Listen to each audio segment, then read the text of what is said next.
साथ संगत जी, आज हम जानेंगे नामदान के लिए कुछ नियम व शर्तें होती हैं।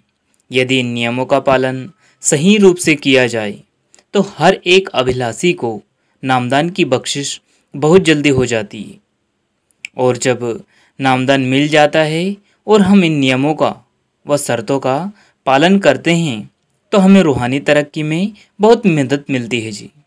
देखिए, हर अभिलाषी चाहता है कि उसे नामदान मिले, और अगर देखिए नामदान मिल जाता है तो हर एक व्यक्ति चाहता है कि उसकी रूहानी तरक्की सही रूप से हो।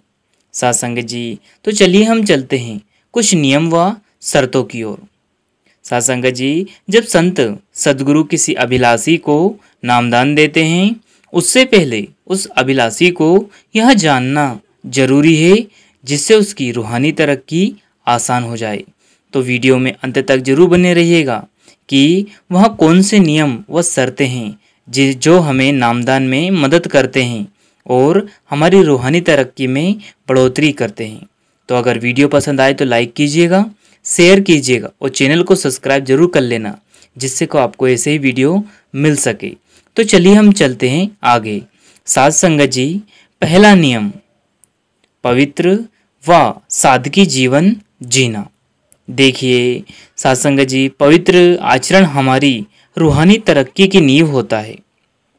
जैसे जैसे अभिलाषी अपने जीवन में पवित्रता, विनम्रता, दया, प्रेम इन भावों को समाहित करता जाएगा, वैसे वैसे साधक रूहानी तरक्की में आगे बढ़ता जाएगा।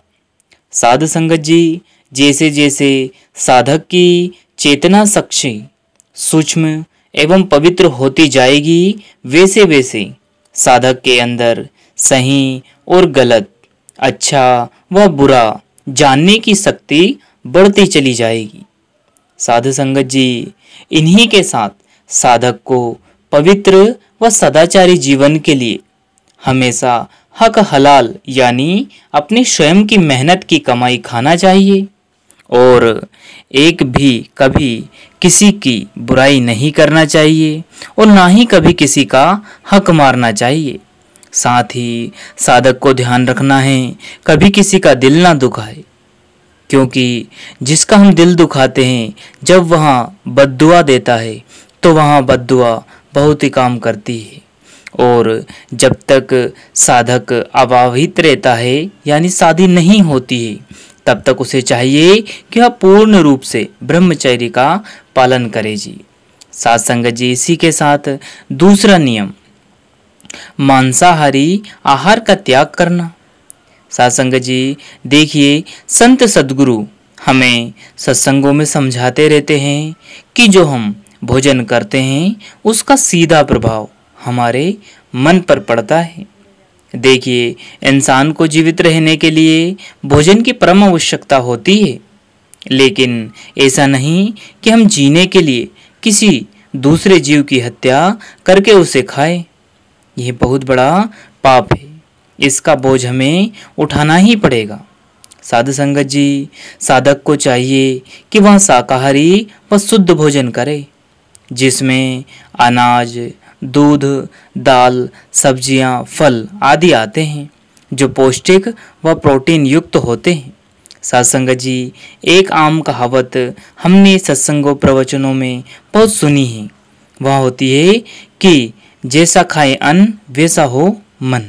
साथ संगत जी, जो व्यक्ति जैसा अन्न खाता है उसका मन वैसा ही हो जाता है। इसलिए साधक को हमेशा अपने भोजन पर विशेष ध्यान देना है। साथ संगत जी, क्योंकि यहाँ भी रूहानी तरक्की का एक हिस्सा है। अब हम देखेंगे कि तीसरा नियम कौन सा है। तीसरा नियम है नशीले पदार्थों का त्याग करना। अब देखिए, संत सदगुरु हमें हमेशा चेतावनी देते रहते हैं कि यदि हमारा शरीर ही स्वस्थ नहीं है तो हम कहाँ भजन सिमरन कर पाएंगे। साथ संगत जी, साधक को चाहिए कि वह इन नशीले पदार्थों जैसे बीड़ी, सिगरेट, तंबाकू, शराब आदि नशीले पदार्थों का त्याग कर दे, क्योंकि इन पदार्थों के सेवन से मन हमारे बस में नहीं रहता और आत्मा के ऊपर हावी हो जाता है। और जब व्यक्ति नशा करता है तो वह अच्छा और बुरा क्या होता है इनमें अंतर नहीं कर पाता, क्योंकि उसका आत्म संयम कमज़ोर हो जाता है। साध संगत जी, नशीले पदार्थों तक का त्याग करना बहुत ज़रूरी है, क्योंकि यह विवेक और आत्म संयम को क्षीण कर देते हैं, और विवेक और आत्म संयम के बगैर रूहानी तरक्की होना असंभव है। साध संगत जी, अब हम जानेंगे चौथा नियम, जो कि सबसे जरूरी है। इसके बिना हमारी मुक्ति इस संसार से हो ही नहीं सकती। तो चलिए हम चलते हैं चौथे नियम की ओर। साध संगत जी, नामदान मिलने के बाद साधक को हर दिन पूरे 2.5 घंटे भजन सिमरन करना, यह होता है चौथा नियम। साध संगत जी, साधक इस बात का हमेशा ध्यान रखे कि जब उसे नामदान मिला था उस समय उसने अपने संत सद्गुरु के सामने एक वादा किया था। वह वादा क्या था कि मैं पूरे 2.5 घंटे भजन सिमरन करूँगा और हर दिन करूँगा।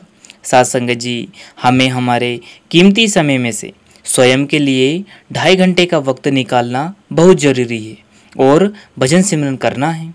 साध संगत जी, साधक को हमेशा ध्यान रखना है कि उसका अगर सबसे महत्वपूर्ण काम कोई है तो वह है भजन सिमरन। जब हमारा अंत समय आएगा उस समय भजन सिमरन ही हमारी संभाल करेगा।